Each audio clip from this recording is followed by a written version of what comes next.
Today is rates day. It is the most contentious rates decision potentially of the last financial year. The Reserve Bank has a decision on whether to snap a trend of 10 straight rate increases by holding the cash rate at its current 3.6% level. It would offer some brief respite at a time where families around the country are buckling under the weight of cost of living. That's the position of some of the banks and financial experts, but not all agree because inflation, well, it's still not low enough. Joining me live now is Westpac Chief Economist Bill Evans. Great to see you, Bill. You usually get these things right. In fact, you have a pretty clear record on this, and you're saying hold today? Well, that's a big compliment, Laura. I think if you look back through my long experience, there's certainly been times when I haven't been correct. But this time I think the arguments are pretty strong for them to hold. When interest rates are clearly too low, then it's important that you move quickly when you've got high inflation to get them back into line. But now that they're quite high, you don't need to move as quickly. You can take a break, get more data, and respond accordingly when you get more data. In particular, we don't really have the right picture on inflation.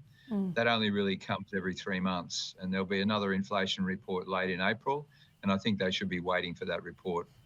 Okay, so we do get the monthly figures now, but you're saying they're not as accurate as those quarterly figures. On the latest read, we do see it coming down a bit, but when you look at that figure, do you think it's about right or something's missing in that picture? Oh, look, I think there's no doubt inflation has peaked, and the inflation rate that the Reserve Bank follows is the so-called trim mean that takes out big movements both up and down. That's currently at 6.9. The monthly numbers don't give us a read on that particular measure, so we have to wait until late April to get that measure. We think it'll still print 6.6, and that's still going to be too high in an economy that's got full employment. But better to wait to ensure that is the sort of signal that you've got, particularly now that you're having a meeting every month. Rates are now clearly in the contractionary zone. We're seeing through other parts of the economy, the labour market, consumer spending, that the rate hikes are really starting to bite. So much better to wait to assess the new inflation challenge. And at the May meeting, they will also have access to the Reserve Bank's upgraded forecasts. Yep. They only do that every 3 months. So that would be the view that I would take. You also have to bear in mind that the board talked about a pause at its last meeting. That's unprecedented. I haven't actually seen them talk about what they're going to do at the next meeting, at the previous meeting. So that's giving us some encouragement that they'll pause. And then, of course, the last board meeting was the 7th of March, and Silicon Valley Bank failed on the 10th. So that wasn't actually in their thinking. So I think there's a lot of factors to say that you take a break this time and reassess in May. Yeah, okay, so let's look forward to May though, because if it's a pause today, the next rate rise, next meeting comes in early May.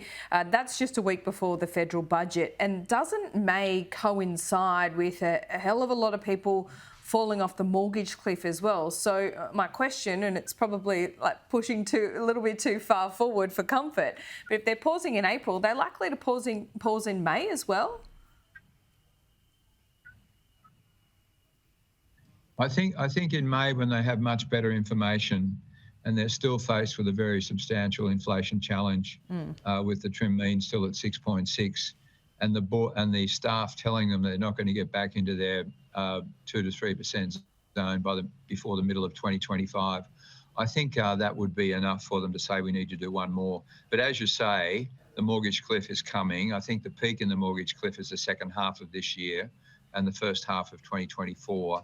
So you're going to have a lagged effect of interest rate increases. So whereas normally in previous cycles, once the Reserve Bank goes on hold, mortgage rates stop rising. In this case, for many borrowers, they'll continue to rise well into this first half of next year. So that's another reason why after May, you certainly need to take a longer break. And by then, I think you'll see inflation coming back more into line with their expectations. The economy will continue to unravel. Labour markets will start to loosen up. And so the case for any further hikes will be well and truly behind us.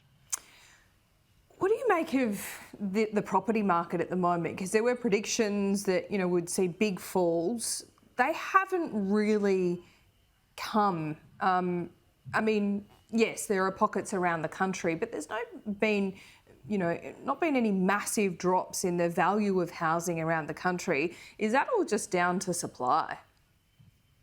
I think that's one of the big factors. Supply has really been scaled back, so vendors are not keen to accept these fall in prices that we've seen.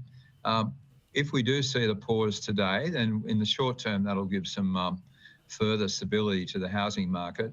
But what we have to bear in mind is that, as you said, there's that mortgage cliff coming. The economy, we believe, will be flatlining in the second half of this year and the first half of next year. So it's unusual that you'd see a property recovery at a time when the economy is that weak. So certainly the doom and gloom forecasts that property prices are going to fall by 25 to 30% now look to be well and truly an overreaction. We've had around 15%. We've got about 8-9% now. It's certainly a case to review the situation, but I think that some of the factors that are still quite foreboding for housing is that new lending is really collapsing. As the banks have to cut back on how much they can lend, that'll be a factor. And so I think it's a sort of a murky picture going forward, but I certainly wouldn't be calling a big recovery in the housing market at this stage. We've previously spoken about post-COVID recovery as well, particularly around, migrant numbers. We had a Treasury report last week that showed that essentially we're going to see 650,000 more migrants over the next 2 years. What does that do to the economy? Oh, look, that's a big positive. We're already starting to see shortages in certain parts of the labour market starting to ease up considerably. And as you say, there will be a strong demand in the property market. I think the initial impact will be on rents, because the other issue that we've got at the moment is this collapse in the building outlook, with many builders going under, demand for new building being limited, banks being quite tough in terms of new lending for new building. So there's going to be a squeeze on the availability of new building going forward. That'll initially show up in rents, but eventually, when interest rates start to fall next year, it'll show up in prices. All right, I like your strike rate, Bill Evans. You're too modest. You do get it right. You're saying hold today. Everyone's listening, so watch at 2:30. We'll speak to you again soon.